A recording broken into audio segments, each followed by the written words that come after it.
Hi everybody, I'm Kari Simpson and this is Culture Guard. We are continuing with our series on the courts. We as Canadians understand there are growing problems, growing concerns, growing voices willing to express the concerns about the problems within the administration of justice in Canada.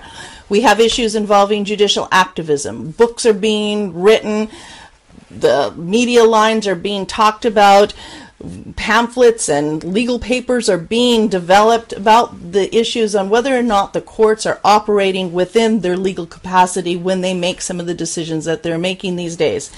We're also talking about the problems within the legal profession itself. The fact that there are lawyers and judges who recognize that there are problems, there's corruption. They need a voice, they need to say something, but they can't for fear of losing their job, being ousted or facing penalty within the courts if they offend a judge, for instance. We also have the problem of judicial accountability. Increasingly, we hear judges talking about the need for judicial independence, meaning Parliament, stay away from us, don't you dare step on our land here. This is, we have a defined role to play in the democracy, even though we tend to step over into Parliament's business. But any politician who would dare tread upon their waters are sure to encounter a storm or two, even though the Constitution Act gives Parliament authority over the courts. The Constitution Act says, look, you're going to have to, from time to time, visit this whole issue because we need to better the administration of justice. Certainly the drafters of the Constitution recognizes, as all evolving processes beg to be recognized, that there will be issues, there will be problems that will need to be addressed. The drafters of the Constitution said Parliament is best to deal with that. Joining me online is Christopher Taucar. He is an Ontario lawyer, a published author. He was here with us last week when we were talking about these various issues. He is a man of integrity. He is a courageous individual who has seen enough within the courts now that he is lending his voice, his insight, and his knowledge to help Canadians better understand the problems and what is transpiring in our courts. Mr. Taucar, thank you for joining us today. It's my pleasure to be here. Now, for those of you who missed part one to this, that was last week, go back and we covered a whole bunch of area dealing with the courts. Again, I've had a lot of calls back. It's educational. People are saying thank you for doing this. Today we're going to get into a little bit more case-specific information. And Mr. Taucar has a very important case that will detail for us sort of one of the problems. You can't ignore this. So, Christopher, if I may, give us sort of an overview of how your complaints to the Canadian Judicial Council have come. You have a very important petition, a petition that we will, after enlightening you to the facts of this case, be asking people to distribute and sign. But this involves a matter that you felt so strongly about that you've taken a very proactive position on. Give us a little bit of the background. Well, this is a complaint made against Justices Matlow, Kent, and Aston to the Canadian Judicial Council for their removal from the bench for misconduct. And this is a case in which really reasonable and knowledgeable members of the public might think that judges misconducted themselves by deliberately undermining the rule of law and worse, to protect the judge's spouse. And this case is so significant because there's so much evidence, and this case is one in which judges may actually be found to have acted corruptly or fraudulently, and catching judges doing this, even if it occurs once in a while, is very, very rare. Okay, now you've named the 3 judges in your complaint. Give us a little bit of the detailed background on what was the foundation for this complaint. What events transpired that have brought you to this very serious action of making this complaint against these judges? Right, so this case actually it started out as a very small case, and we didn't think much of it. It was really a case of harassment and discrimination in the workplace. It became serious in the sense that my client suffered from a fairly serious health problems as a result of it. And under the collective agreement, you had an external investigator saying that there was more than enough evidence that unless it's contradicted, a reasonable finding of violation could be Then the parties agreed. there's under the agreement, there is supposed to be one person making a findings of fact, and the university would make a decision whether or not the complaint was made out. Okay, this was happening at a university of Western Ontario. We'll be specific there. Your client suffered, and I've read the information of the complaint, the circumstances that were quite concerning. I mean, this was not a happy workplace for your client by any stretch of the imagination. And so a complaint was made by your client. Now, how does the process typically work then? There's going to be one trier of fact? So under the collective agreement, what usually you have is after you pass the external investigator, you'd have a 3-member panel of inquiry to make determinations, and then the employer would, of facts. They'd only discuss facts based on all the evidence, and then the employer would say if a decision, if the complaint was made out. In other words, the merits, on the merits they found that there was a violation. Okay. What was strange about this one is during the panel hearing, when we actually had it, for most of the day, these 3 panel members, 2 of them were appointed by the union and the employer who are hostile to my client, had secret negotiations with the co-worker, the union and the employer. Okay, so the co-worker being the person that the complaint was made against, 2 of the panel members were in negotiations with this individual? All 3 of them.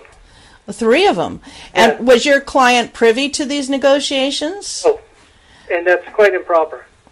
Wow. So at the end of the day, what they suggest is, well, why don't we have one investigator do all of this? My client agreed to that because she was very ill at the time, and she was not really keen about having 2 panel members chosen by hostile parties, and both of them chose the 3rd person.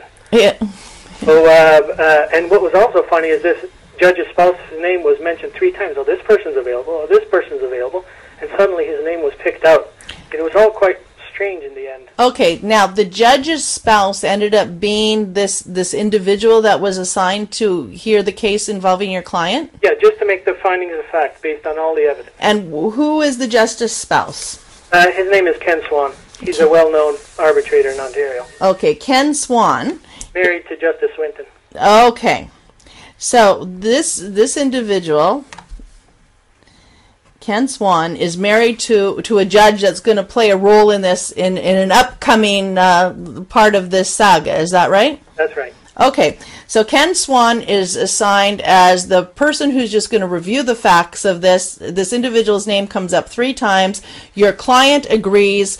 And I should say the details of the case is, at this point, your client is suffering from some very serious medical conditions as a result of the stress and problems associated with what's happening at the university. Am I right? That's right. Okay. So Ken Swan is assigned to this, and what does he find? Well, he says it's all her fault. You see, she's the real problem. But even ordinary Canadians with no legal training can easily understand that if you have a case involving 2 parties telling different stories, credibility is an issue. Who do you believe? But the documents demonstrated that the other co-worker lied twice, changed her story 3 times on one issue alone, was deceptive on at least another occasion, while my client never lied. And the first is not to be believed. And this person, this co-worker, stated that she had conversations that were proven that physically impossible to occur. Her testimony, her story, changed story, contradicted that of the department chair, and her latest version of the story even contradicted her own emails. And ordinary Canadians know that something's wrong if the arbitrator completely ignores these facts and evidence. Well, this ordinary Canadian would wonder why. That, to me, that's one of the most important issues that go to credibility of a witness. Yeah, not only that, but he actually actively misled my client. He stated in writing, and he stated orally, that he'd allowed her a chance to make arguments on certain issues, and then didn't give her a chance, and in fact made decisions on matters he said he would not be even deciding. Wow. So he was violating his own award. He also made at least 11 times decisions on the merits of the case, which he wasn't allowed to do. He even tried to make determinations on legal proceedings that weren't even in front of him. Okay, so now you as a trained lawyer are sitting observing this and having to participate in a proceeding with a wannabe judge. Is that what we're dealing with? Somebody who's overstepping their lawful boundaries and their jurisdiction as far as what they're supposed to be doing in this matter. Well, that's right. I don't know whether he's a wannabe judge. I know he has been well respected. From this case, I can't see if he's been doing this in other cases. This is completely unacceptable, though. Okay, so the decision comes down from this complaint then that stemmed from the employment of your client at the University of Western Ontario. What was the final decision? Well, of course, the university says the complaint is dismissed, but they didn't give any reasons, although they were supposed to under the contract.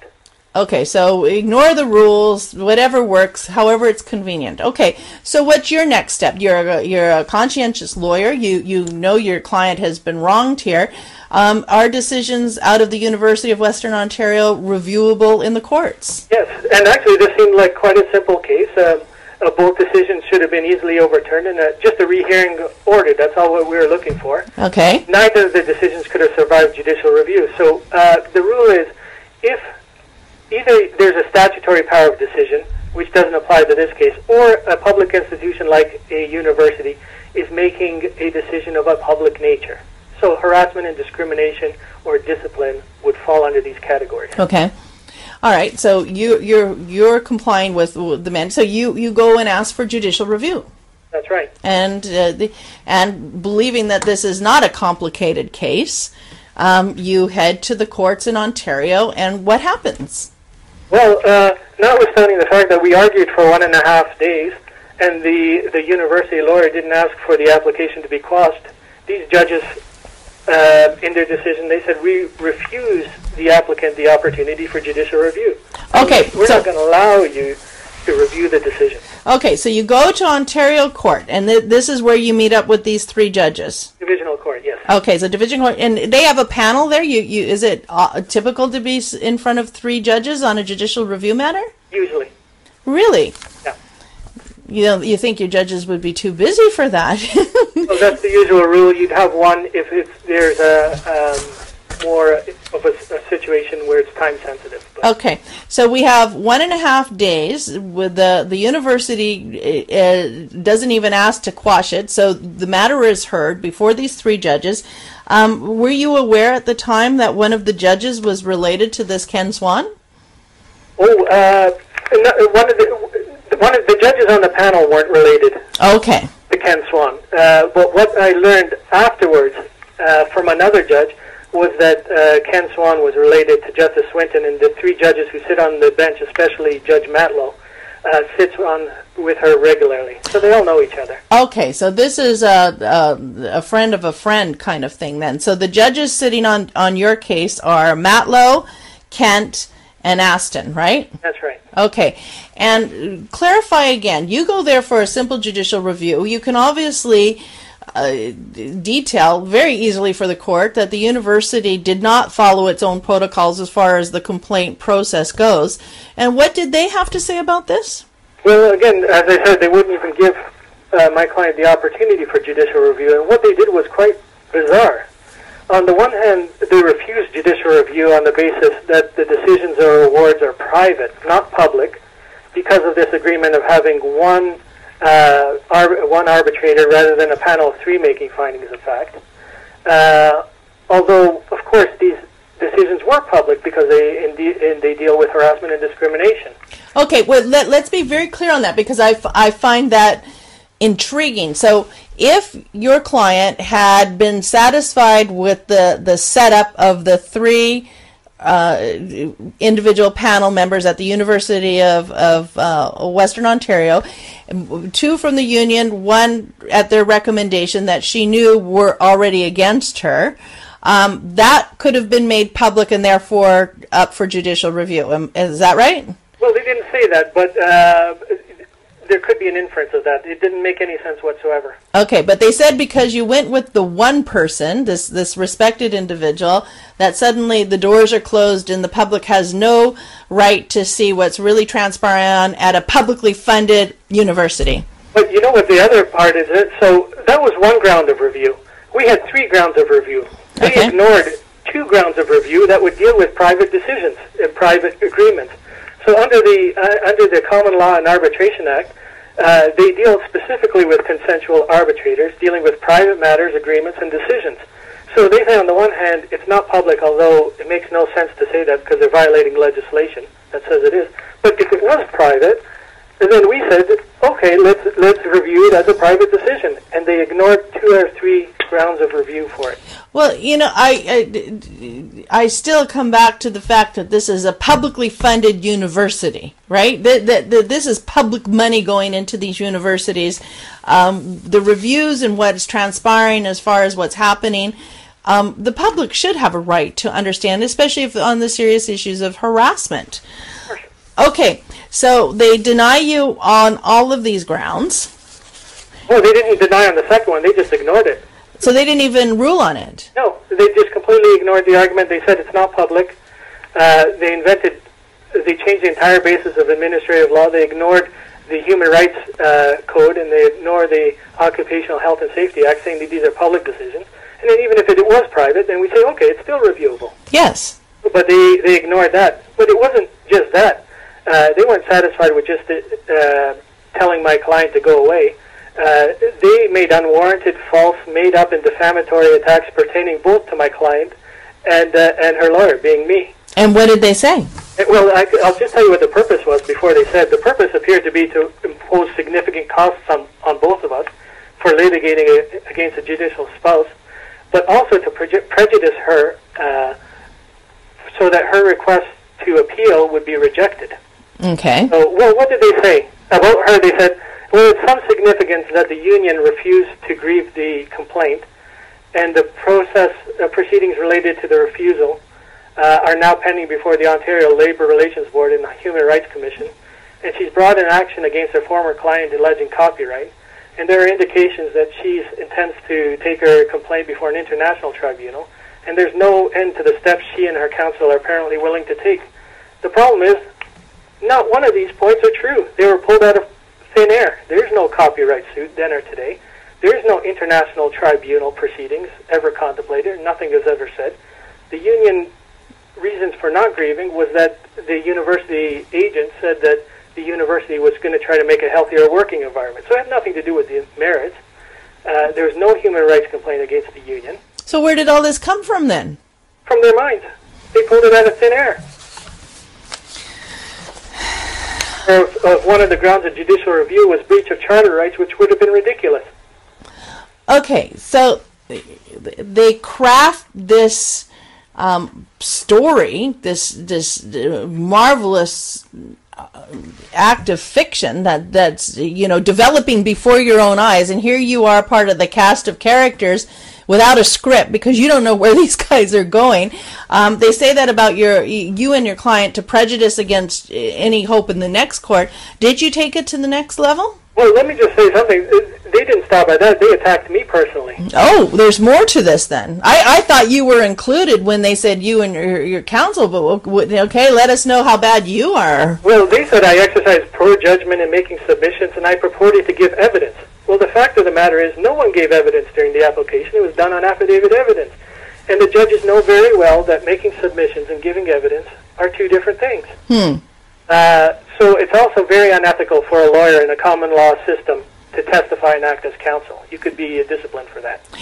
Okay, so that's a very serious allegation that they charge that they've made against you. This isn't an allegation. They charged you with doing these things. Right, and not only that, and they said all these arguments were bad, but they never told us what the arguments were. They actually ignored all the arguments.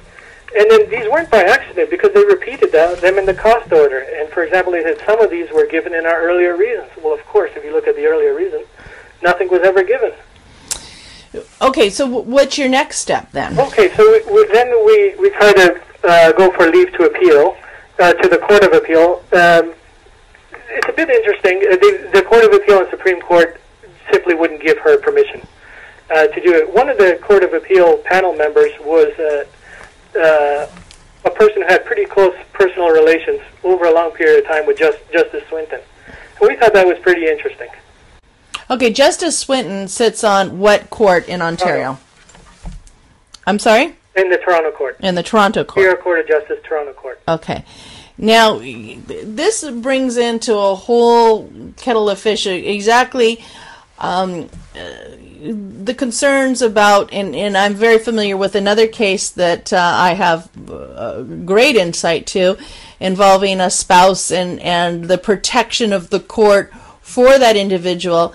Do you see this as one of the big problems in your case? Do you think this was the factor that made them just want this to go away? They were going to take care of Justice Swinton's spouse? Well, that's how the complaint was made, and I think reasonable people can conclude that. Okay. I don't see any other. Even if that wasn't the case, they undermine the rule of law, and they ought to be. What should have happened? Well, what should have happened was just quite simple. Was that they should have said these were errors that were made, and there were a lot of them.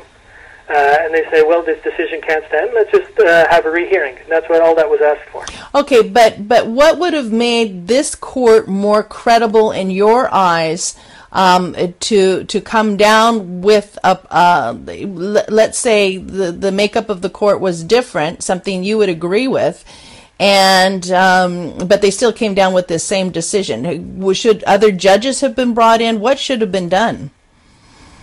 Could we have challenged these judges just like that? I don't think we could have said at the beginning that these judges were biased, and we'd have a case for that. So we wouldn't bring up meritorious arguments of that sort. So it wasn't a question of one panel or another. But what happened was these particular judges in the complaint that was made misconducted themselves. Okay, now one particular judge was very close to Ken Swan, who was the decider for the university in this case, and again, Justice Swinton. Who does she sit with often in the court there? She sat with both of them. She sat with all three on the members of the members. So particularly Judge Matlow, who wrote the opinion, but also the other ones, Aston and Kent. I did a search, and in the last year or two, 14 times I think with Judge Aston, about 40 times with Judge Matlow. It could be 30 or 40. I can't remember exactly. Wow. And with the Court of Appeal, Justice Sharp wrote a book with Justice Swinton, and so they had an ongoing relations. Now, could I have successfully challenged bias on that? Probably not. So the law would not allow you probably to go that far. Well, yeah, but you know what? It's the appearance of bias that my antennas are up, especially because of other issues that I'm aware of within the courts. And this is the problem, isn't it, Christopher? Is that the whole of the judiciary gets tainted when we see judges acting improperly. That there should be such a guard against the appearance of any bias.